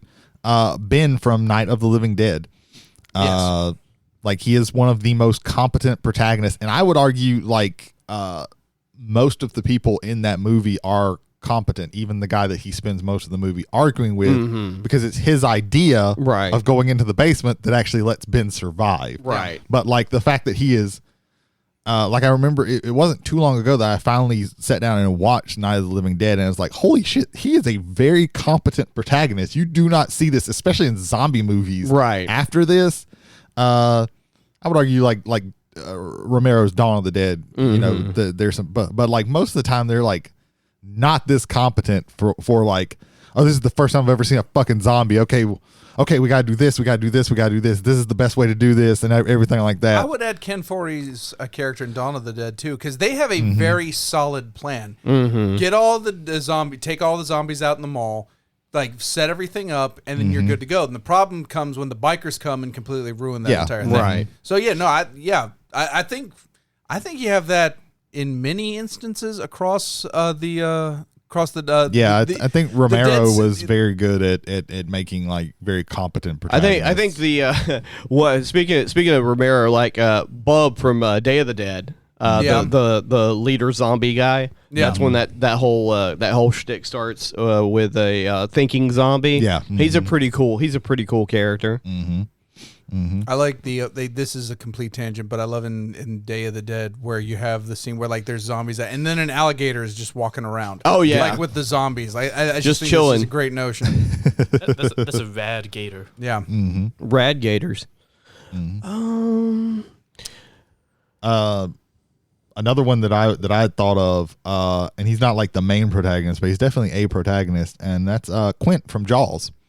I actually was thinking about that just now. I rewatched Jaws not too long ago, and I was like, of all the characters in Jaws, he is absolutely the coolest character. Yeah, people don't ever think about Jaws being a horror movie nowadays, but it's a horror movie. It's like specifically a horror movie. It kept people like it. People did not go to the beach after Jaws. Beach tourism went down legitimately. And the shark murders went way up. That's because they got on the lands. Yeah. Land sharks everywhere. But yeah, he is absolutely like in that movie, in probably that entire series, he is the coolest character in there. And he's the only protagonist to die. Like he has kind of a Captain Ahab moment where he's right. And you know, Ahab's a cool character too. So like that, I guess it kind of comes from that. But like just from his entrance of just the nails on the chalkboard, and he's drawn a fucking shark thing while all these other people are arguing. Right. He's got some really cool, he's got the coolest lines in the whole fucking movie. Yeah. There's We're gonna need a bigger boat. That's the other guy there, right? Yeah, that's Brody. That's Roy yeah. I would throw Brody in there. Yeah. Like even like that moment where he is scared, he's still kind of in control. It's like we're gonna need a bigger boat. It's not like, oh God, what the hell? It's like Right. I don't ever see Brody as like the cool character. He's never like collected. He's always kind of just like he's competent in what he does, but he's also like, especially in the first movie, he's constantly out of his depth because there's somebody over him trying. Like he knows what to do, but there's somebody overruling him like at every point. Whether it's the fucking mayor and the town council and all these people while they're on land, and then it's Quint when because Brody doesn't know shit about the water. Like he's specifically scared of the water. It is impressive that he goes out there because he's got a duty to do, even though he's deathly afraid of the water and knows absolutely nothing about anything with boats. And the other two people on the boat are like way more competent at all this shit than he is. That's it. I would say Richard Dreyfuss. Not cool. No. Never cool. The Richard Dreyfuss and the guy who played Quint actually hated each other in real life. Yes. Yeah. Oh, so it worked out very well. Yeah, they fucking despised each other. So, there's a movie that a lot of people don't look at as a horror movie. One is PG-13 and it's kind of goofy, but I think Reba McEntire and Michael Gross from Tremors are pretty cool. And a lot of cool-headed. Yes to the movie. Yeah. No. Kevin Bacon's better. Kevin Bacon? When I was younger and watched the movie, it was Kevin Bacon and what's the guy's name? Burt Ward. Burt Ward. Those two. Wait, Burt Ward was not Burt Ward. He was Robin in the Batman 67. Not Burt Ward. 66. It's fucking Remo Williams. I can't remember his name. I can It's point the guy. Ward. Huh? Fred Ward. Fred Ward. Yes. Okay. Yeah. Yeah. Those two were always the cool guys when I was younger. Now, as I got older, I realized they're kind of dipshits. Right. But at least when I was younger, I was like, oh, those two guys are cool. I think Kevin Bacon's character is trying to be cool most of the time. That's the thing. They're both really trying to be cool. But they're not getting there. But when you watch that as a young child, like I did, of course, it's definitely like, oh, they're the cool guys in the town. Right. So, question. Mm-hmm. Pennywise, not cool or cool? I think it's more of it's a maleficent force kind of thing, where it's a. Yeah, but even then, when he's Ethan, elaborate on elaborate. What is the argument for cool? Okay, cool. From what we claimed earlier, collected, understands what they're doing, has no hesitation in what they're doing. Pennywise is terrifying the entire town of Derry, or specifically the main protagonist, without hesitation, always going after them, and just confident in everything that he's doing. He is looking at any version of Pennywise, like he looks stupid, and that's the point. Yeah. He does not look cool, but he is like very charismatic in what he's doing. That's a hard one for me to say because it's been a very long time since I've watched the original It, and I'm not going to watch the new It because I just like Bill Skarsgård. Pennywise freaks me out. So Tim Curry. I've never actually like watched. I don't have. I heard much somewhere memory. Bill Skarsgård is the Crow in the Crow remake. That Somewhere. would be interesting. Somewhere. I may be completely wrong. I would prefer that they just don't because the track record for the Crows are not very good. We have one. We have one good Crow movie. We have one Crow movie, and the rest of them are absolute shit. You didn't like Crow City of Angels? I can't even get that out without like giggling. Good God! If you read about like the original story of it probably would have been a whole lot better, but it was chopped all to hell. I don't doubt. It was very bad. I don't doubt. You know what, Ethan? Crow Stairway to Heaven with Tara Reid. I'm a co-sign. Satanist. Yeah. Well, I think Reese Witherspoon was in City of Angels, which is weird. Maybe, possibly. Yeah. I've seen the movie once. I saw it in theaters. Because City of Angels is kind of the same movie, except it's the girl from the first one is grown up a little. So wait a minute. The Crow. I don't see that as a horror movie. No. So you don't see that as a horror movie, even though like kind of gothic, kind of like I could just because it's gothic, I don't think that makes it horror. I think because you're not ever supposed to be scared anytime. You're supposed to be like, yeah, get your fucking revenge. Like it's a revenge thriller action movie. I don't necessarily disagree with you, honestly, if kind of thing, but I think you could make an argument for a kind of gothic horror in the style, the way that Vampire the Masquerade and RPG was kind of gothic horror.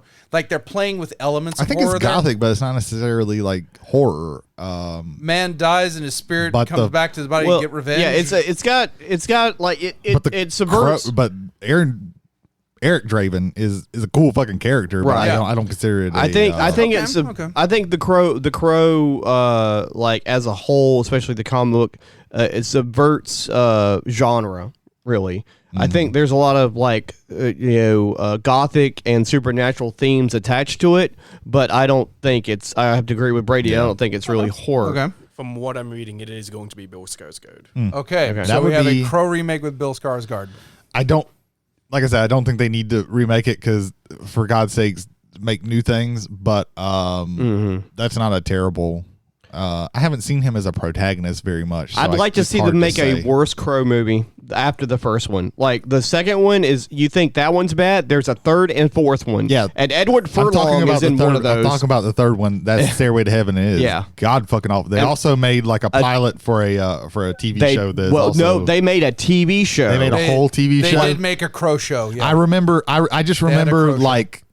Because I was really into the Crow for a little while, and I was like, "Oh, let me get this." And this is just a pilot, and it's the exact same thing. That's the first. They retold the whole movie for the pilot. I didn't know they made the entire. I think it went like six or seven episodes before they canceled it. Terrible. Candyman, is he a cool antagonist? He's very thoughtful. Well, first of all, you have him played by Tony Todd. Tony Todd, yeah. Like low key is like one of my favorite actors. He's a pretty cool Whenever dude. he's in a movie, he always stands out to me. Mhm. Like he was the mortuary man in Final Destination movies. Yeah, anytime yes, except that's like his backstory is so sad. I don't mean it's like no, I mean it's like like the reason why he's the Candyman, the reason why he's getting revenge, and for the reason why he's getting revenge. Like you know what I can say Candyman I don't see as cool. Tony Todd is who I see as cool. Right. Yeah. So yeah. I don't want to get an angry letter or email, I should say, because nobody writes letters anymore unless they're giving If I get a postage stamped letter to my house. Yeah, especially since you haven't told anybody your. If I get doxxed for this, here we go. All right, what? I feel a sneeze coming soon, so just be prepared. Okay. Is this a joke so you can use your slide whistle again? It's not. No, okay. no. All right. We're putting you in suspense, ladies and gentlemen. No, Jody, just go. Yeah. Just keep I'm talking. gonna wait for it and then say it right when he sneezes. Go. Okay. I don't think that's how sneezes work, but Go. okay. Sneeze. Oh, Jesus Christ. Sneeze now. Censored. Sneeze is There you gone. go. Well, okay, there we go. It worked. You All can right. find the waveform. On Okay, this. there we go. Dracula. I was just about that was one of the ones that I wrote. Dracula is in almost every movie that he's ever in is cool. Like Yes. Short of Dracula dead and loving it. Right. Yeah, of And that's course. the whole point. Yeah, but- that's the whole point. Dracula cool. Yeah, Dracula is cool. Whether he's Bela Lugosi, Gary Oldman. whether he's Gary Oldman, Gary Oldman's cool as Christopher Lee. Christopher Lee. John Carradine. Who played it in Dracula 2000?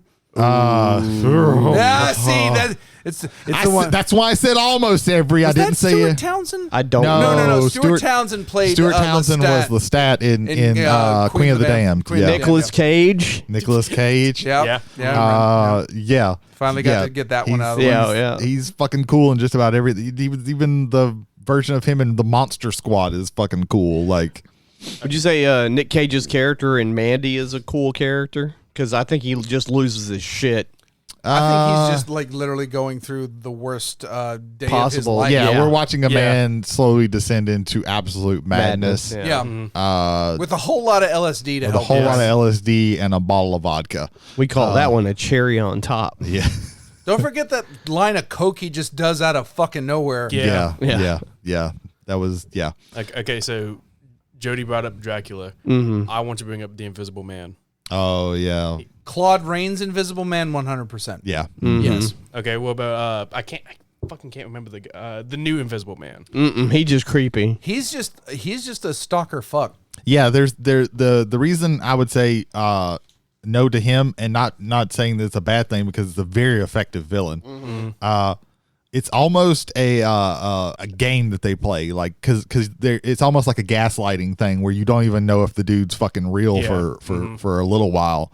You're just wondering, like, is this woman just losing her fucking mind? Yeah. Thinking he's there, but in reality, and there's he's no not. like interaction that he has where you see it. Like, he's always invisible until like the very end. So like, now again, he's very effective, and that's a very good movie. But cool, I would say no. But yeah, definitely with Claude Rains' Invisible Man. Specifically, Omen 2's Damien. I don't think I ever seen the. That's Omen 2. Sam Neill. No, that's Omen 3. Oh, is it? Omen 2, okay. he's high school going into college. Oh, And the okay. first one, he's just a boy. It's Omen 3. I'm thinking Yeah, Omen of. 3. Yeah. It's like, Sam Neill. what was his last time you think you've won, Nazarene? Like, yeah, Right. even like in Death where he's lost, he's even just like, no, like I'm going out the way I want to go out. Yeah, Sam Neill, also known as In the Mouth of Madness guy and Event Horizon guy. Yep. And and again, mention the French movie y'all both love to watch. Possession. Yeah. Possession. Yeah. There is. I don't think there's anybody cool at all in that movie. No, I think they're just a bunch of weird fucks. They're so fucking weird. Like you can't call them any of them cool. Let me think. The chick from High Tension's pretty cool. Mm-hmm. But she's See, I don't think so, and the only reason why is because that movie fucks with me. yeah. Like if we're talking French extreme, like Martyrs to me is worse. I don't mean in terms of bad. I mean in terms of fucking with my head. Right. Oh yeah. But high tension, yeah. Like especially with where that goes. Holy shit. So one that I want to bring up is the Korean movie I Saw the Devil. The protagonist Soo Hyun, if I mispronounced that, I apologize. He's pretty cool. He's like a fucking badass. Like there's not it's a movie where the main guy is actually never in trouble from the main bad guy. He just hunts this guy down and beats the shit out of him, and then just lets him go so he can hunt him back down again and then beat the shit out of him. And he always gets the upper hand physically every single time. It comes back to bite him in the ass, but that's kind of the point of the movie. Right. But yeah, he is always like cool and calm and collected. Like it's like you think like, oh, it's just gonna be the whole movie. He's looking for the guy who killed his fiance, and no, he finds the dude like within like 10 minutes, and he just like starts beating the ever living shit out of him. Like he never like he is never in trouble from the main antagonist. Right. So he is always, and it fools you because you're like rooting for it every single time, and then like the shoe drops where it actually bites him in the ass, and you're like, oh fuck. But yeah, he's definitely like a cool protagonist when you watch him. He's like, yeah. And as far as cool-headed, not necessarily cool as a badass, but as far as like being very deliberate and specific on how he's doing things. Norman Bates is cool-headed up until a point. I think that I can't even give you cool-headed because like when he's like, "Oh Godmother, the blood," like that's actually Norman Bates and not the mother. Yeah, not the true. mother. Yeah, portion he's of so that. disassociated that is true. There's like when he's the mother, he's definitely he's absolutely like not cool and collected, and he's so awkward as actual Norman Bates that he can't be that either. I kind of went through my movies as I was going to try and come up with, and I went by Psycho. I was like, yeah, no, I don't. Well, the same thing goes for Jack Torrance too. Like, he's pretty much like unhinged throughout the whole movie. Yeah, fucking Jack Nicholson in that movie starts unhinged. Which was one of the reasons why Stephen King didn't like that movie. He was like, you never believed that this guy wasn't gonna murder his family. Yeah, that's true. Yeah, kind of. That was a choice, but kind of. I mean, I would argue that you could almost think the same thing about the book because Jack Torrance kind of a piece of shit there too. It's Danny, right? The son. Yes. Danny and Dr. Sleep. Ooh, yeah. Ewan McGregor. Yeah, and the people on the other side. I can't remember what they're called. Like the voodoo people. Yeah, they were. That chick was pretty rad. Yeah. Something the hat. I can't remember. It's been a little while. But yeah. That scene that he has when he actually goes back to the hotel. Yeah. At the bar is so fucking good. It is. But yeah, he goes back and forth between being kind of not cool and being cool in that movie because he's definitely dealing with some shit. I think when he actually like contacts the girl, he starts becoming cool because he's actually like helping her with things. And he has some like focus. And before that, it's not as because he's got all these fucking demons literally that he's dealing with them poorly, and like she gives him focus, so he gets like a lot better at that, and he becomes cool towards the end. I think like when he says like, "Oh, we have to go." Yeah, I know where to go. Like it's like, "Oh shit." Okay, this one might fall short because I can consider. I typically don't, but I can. Again, I just want to throw these ideas out there. Roy Batty from Blade Runner. Well, I don't consider Blade Runner a horror movie. I typically don't as well, but you are like, especially when you have them on the screen and what the replicants are capable of. Like, I will say, like the first time I saw that movie and the female bot started fucking going haywire, it freaked me out. Yeah, well, yeah, there's some freaky parts in it, it's not, and it is kind of a. I would argue it's got some darker themes. I would argue the scene where Roy is chasing Deckard is shot like a horror scene, but having one scene in doesn't the bathroom make it. Where he just shoves his head through the wall and he's just talking. Yeah, with him. I would, but that to me that doesn't make it like a horror movie, but that isn't a very effective horror scene. I could definitely see that argument. Yeah. Did anybody else find it not difficult, but sort of maybe trying to think about movies that are like newer, like over the past maybe 10 years? Because horror in the last little bit has been kind of two flavors. It's either like kind of just thrown out there garbage, where they're probably trying to be cool with things, but it kind of backfires, or it's and I really don't like using this term, but it's the only thing that I know to like categorize it, that elevated horror type thing, where the enemies are more abstract.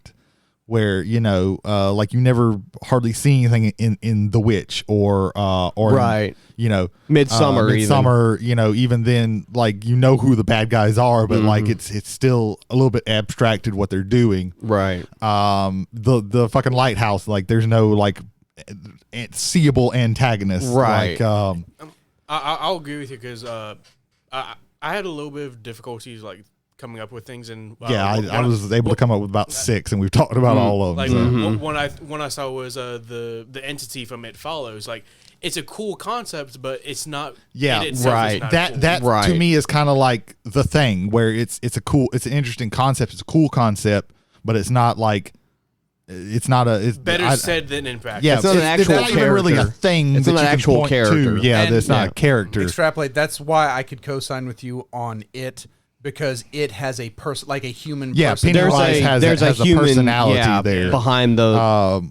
Whereas like the It Follows or the Babadook or anything like that, like they don't really have a character, really, because they're representing something that's abstract. They don't have personality. And even within like the protagonist, and then I would go to like the other side, like, okay, well, how about the protagonist? Well, the protagonists aren't really cool either. Right. It's like Insidious or Oculus or any of most those of the time they're just normal people dealing with shit. supernatural horror things of that nature. I would say I would give this the mother from the Evil Dead.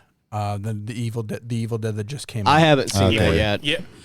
That would be the one exception for me, because that is not it. Raimi didn't. Other than maybe executive produced it. But, I think he executive produced. But that falls in line with like a Sam Raimi like demon like Deadite from the fucking and she played it so well. Yeah, Mommy's with the maggots now. That if there is one at least in the modern era, I will give it to that. Yeah, I will give it to that.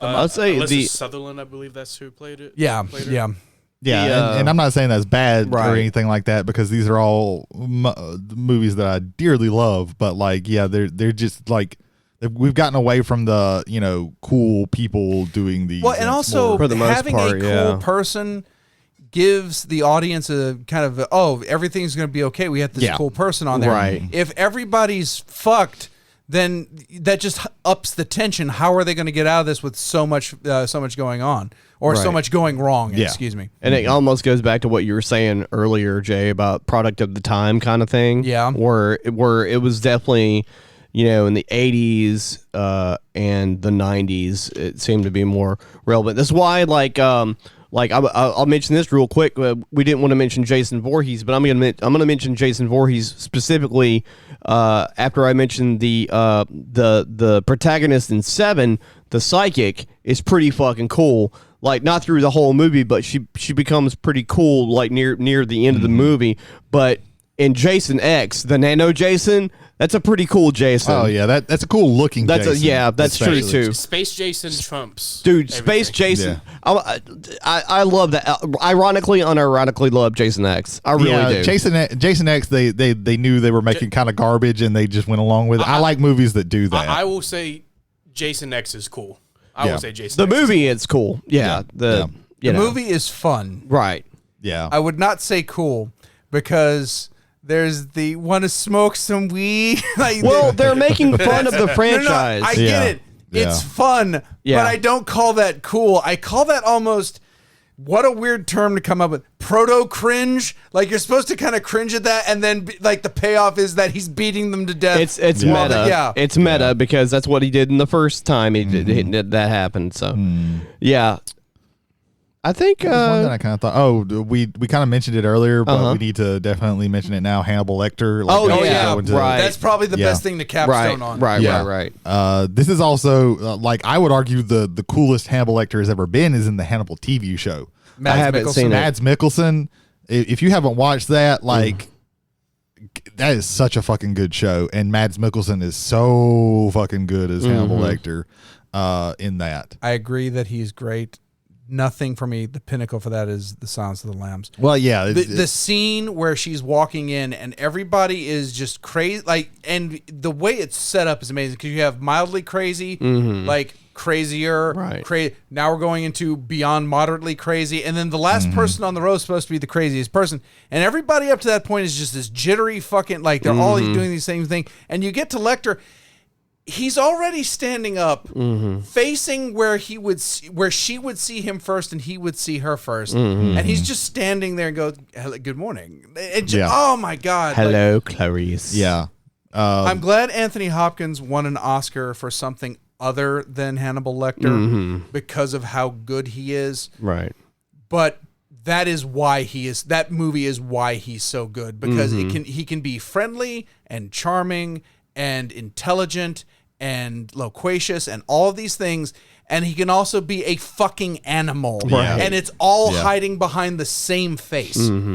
Yeah, that same like mellow, serene face. Yeah, it's very hard to beat Anthony Hopkins, but I think Mads Mikkelsen does a really, really good job with that, and you see him for a lot longer. I remember, was it like 10 minutes that it's like a very small, like 10 to 15 minutes. And he won the Oscar off that Hopkins is in that.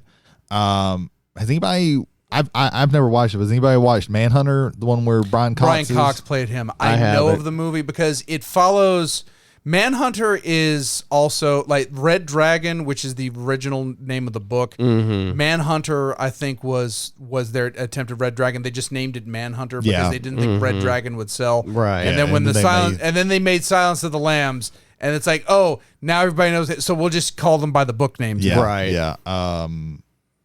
Yeah. And in fact, the Hannibal TV show, the investigator from Manhunter and Red Dragon and all those, that's the guy that they're dealing with. You are eventually supposed to meet Clarice, like they were supposed to go into the Silence of the Lambs. They just never made it. Scott Glenn's character in Silence of the Lambs is that character.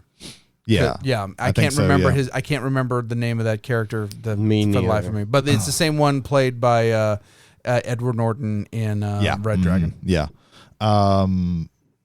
But yeah, I was just asking because I never watched that one. But I know that Brian Cox is a good actor, so I'm certain that he does really good. I've heard that he does good. I've never gotten around to watching that movie. But yeah, Hannibal Lecter is a phenomenal character that's been brought to life by several people who have done a really good job in it. And then the fucker who played him in Hannibal Rising. Let's not even talk about that. Well, that was just a young man. That is an impossible role. Let me say this right now. They set somebody up to fail. Yeah. Just like it's the adage about Hamlet, where if you're Hamlet's a young man. Well, if you're the right age to play Hamlet, you don't know enough about the world to be able to play it, and then by the time you know enough about the world, you're too old to play it. Yeah. There's just no way to slot that in as far as like someone who's able to play Hamlet. Difficult to do. Yeah, I think that wraps it up, though. I think, Like I said, I think that there was one that I was thinking of, but I completely forgot. Spirited discussion. Yeah, good discussions. Yeah. Well, we've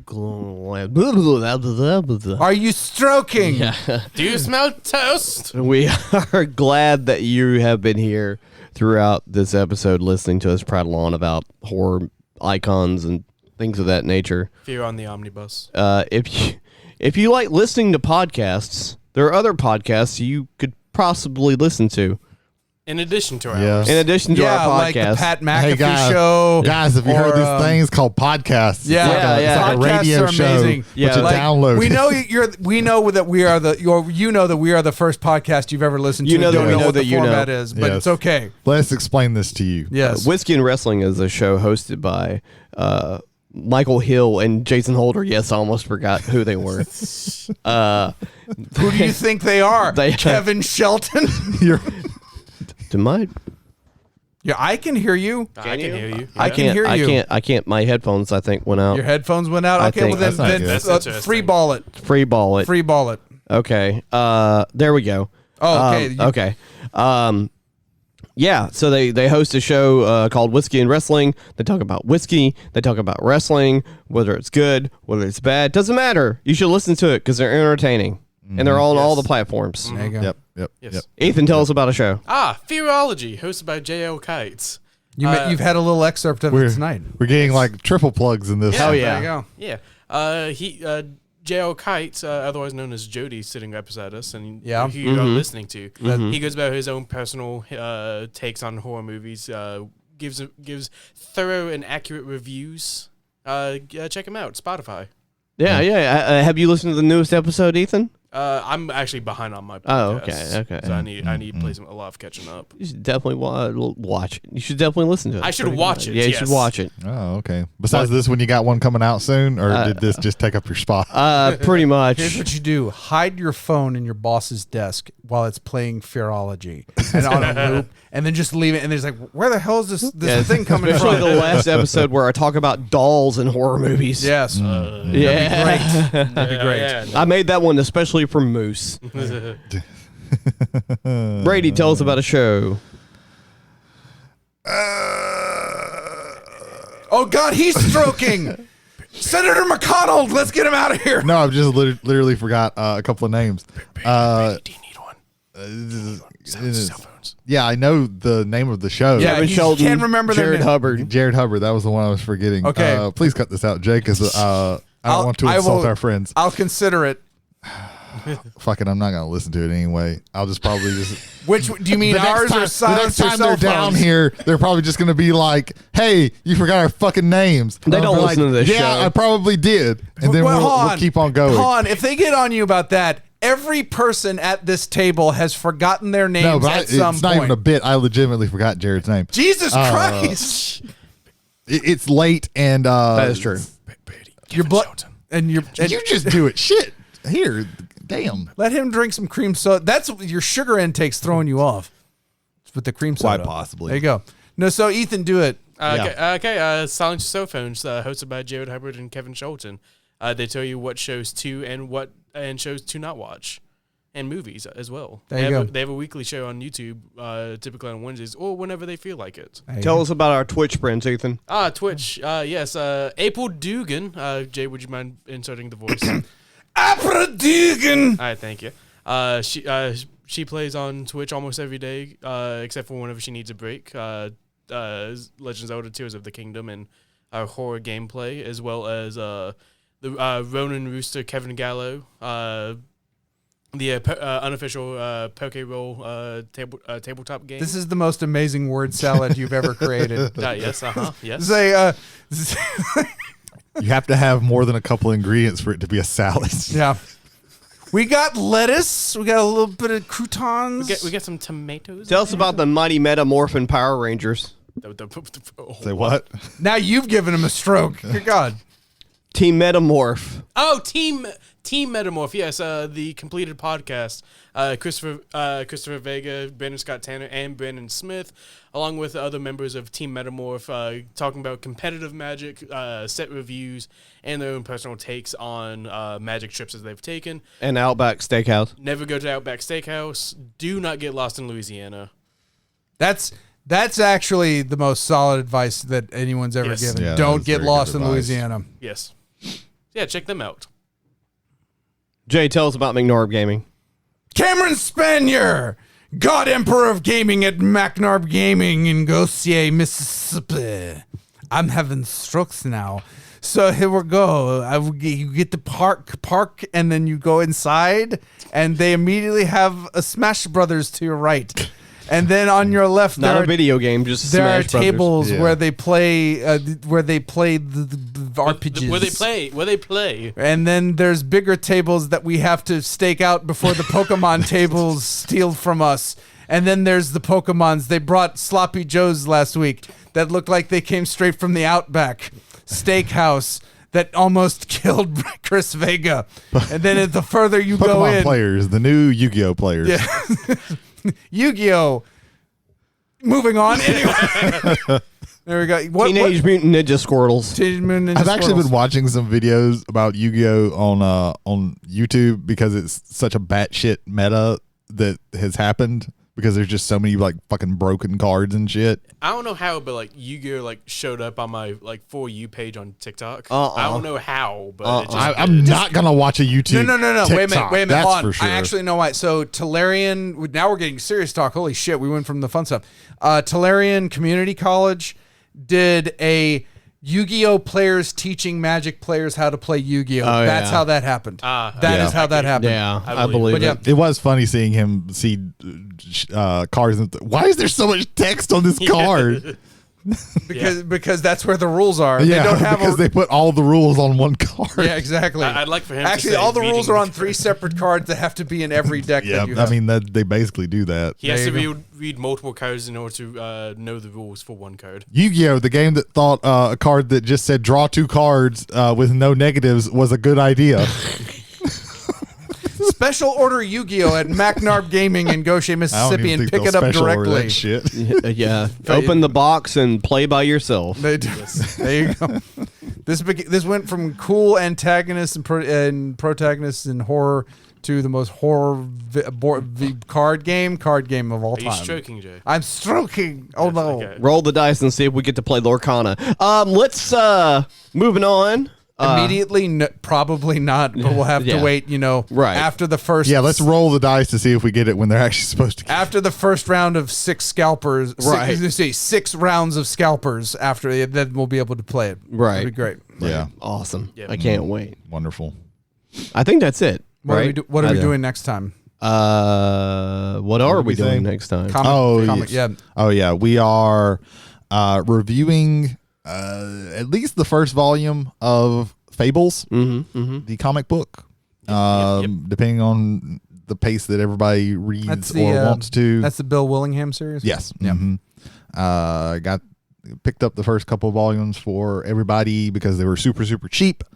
We might get into the second one too. It depends on how everybody feels after they read the first one, if they want to continue. But at the very least, we will be reading the first one. I cannot remember what that volume is called. The second one's called Animal Farm. I cannot remember what the first volume is called. Something. I'll fucking tune in next week to see. That's the name of it. I like it. It starts off slow, but then they get actual titles later on. That's how it works. Yeah. For Travelers on the Omnibus, I've been Jody Kight. I've been Ethan Skinner. I'm James McCarthy. I am Brady Davis. Legends in Exile is the name. Legends is Exile. I There knew you it go. had something to do with. Yeah. Read more books. There you Watch go. more movies. Listen to more music. Be more nerd. Yeah. Play more games. Play more games. Also play more slide whistles. Ethan, go get it. Go get it. Fucking damn it! Turn